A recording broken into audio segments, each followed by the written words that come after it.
ప్రభు స్తోత్రం. దైవాశీస్సులు. రోమపత్రిక 6 18 వాక్యం. పాపము నుండి విమోచించబడి నీతికి దాసులైతిరి, ఇందుకు దేవునికి స్తోత్రం. నిన్నటి దినం మనం జ్ఞాపం చేసుకున్నాం. 19వ వచనం.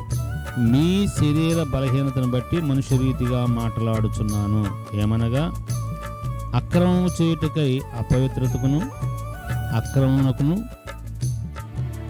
మీ అవయవములు దాసులుగా ఎలాగ అప్పగించితిరో అలాగే పరిశుద్ధత కలుగుటకై ఇప్పుడు మీ అవయములను నీతికి దాసులుగా అప్పగించుడి. ప్రభు స్తోత్రం. మన అవయవాలను నీతి సాధనాలుగా దేవునికి అప్పగించటం.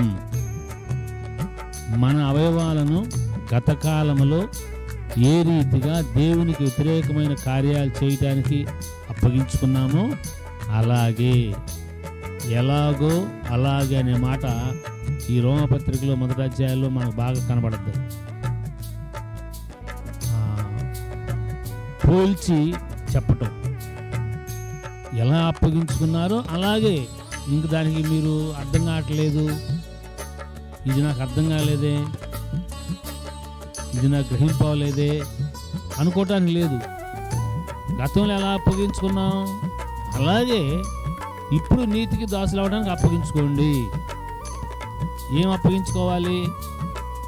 మన శరీరములోని అవయవాలను, కళ్ళను, నాలుకను, కాళ్ళను, చేతులను, అన్నిటికి మించి హృదయాన్ని.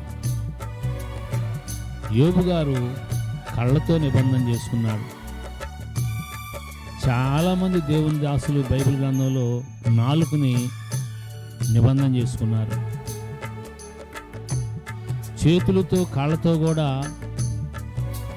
పాపము చేయటానికి పరిగెత్తకుండా ఉండినట్లుగా నిబంధన చేసుకున్నారు. నిబంధన చేసుకున్న భక్తులు ఉన్నారు. వారు అవయవాలతోనే నిబంధన చేశారు.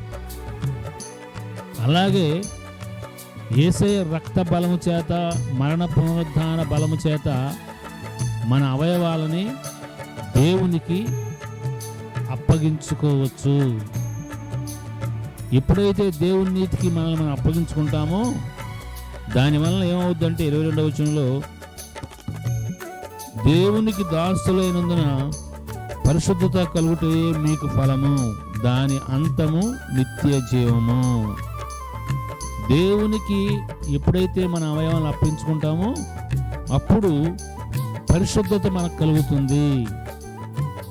దేవునికి దాసుల చేత, దేవునికి మన అవయవాలను అప్పగించుకునే చేత, దేవుడు మన యజమానుడై మనల్ని పాలించుడు చేత, దేవునికి మనం దాసులవచ్చు చేత మనకు మొట్టమొదటిగా కలిగేది పరిశుద్ధత. స్తోత్రం. ఎట్లా పరిశుద్ధత వస్తుంది అనే పరిశుద్ధాత్మ దేవుడు మనకు జ్ఞాపకం చేస్తున్నారు. దేవునికి దాసులం అవ్వాలి, దేవునికి దాసులం అవ్వాలి. మనల్ని మనం అప్పగించుకోవాలి, విధేయులం అయిపోవాలి, లోబడిపోవాలి, లొంగిపోవాలి. ఎప్పుడైతే అలా చేస్తామో పరిశుద్ధత మనలో కలుగుద్ది. మనం లొంగిపోయాము, దేవునికి దాసులం సాక్ష్యం ఏంటంటే మనలో పరిశుద్ధ జీవితం ప్రస్ఫుటంగా బయటకు కనపడుద్ది. దాని అంతము నిత్య జీవము. అంటే కంటిన్యూస్గా లోబడాలి. ఒకసారి లోబడటం కాదు, కంటిన్యూస్గా లోబడాలి. పరిశుద్ధత ఫలం కలుగుట మాత్రమే కాదు, ఆ ఫలము శాశ్వత కాలం నిలబడి నిత్యత్వంలోకి నడిపిస్తుంది, నిత్య జీవాన్ని మనకు దయచేస్తుంది. అలాగున మనమందరము దేవునికి దాసులముగా అప్పగించుకొందుముగాక, పరిశుద్ధత అనే ఫలం వచ్చినట్లుగా. Thank you and God bless you.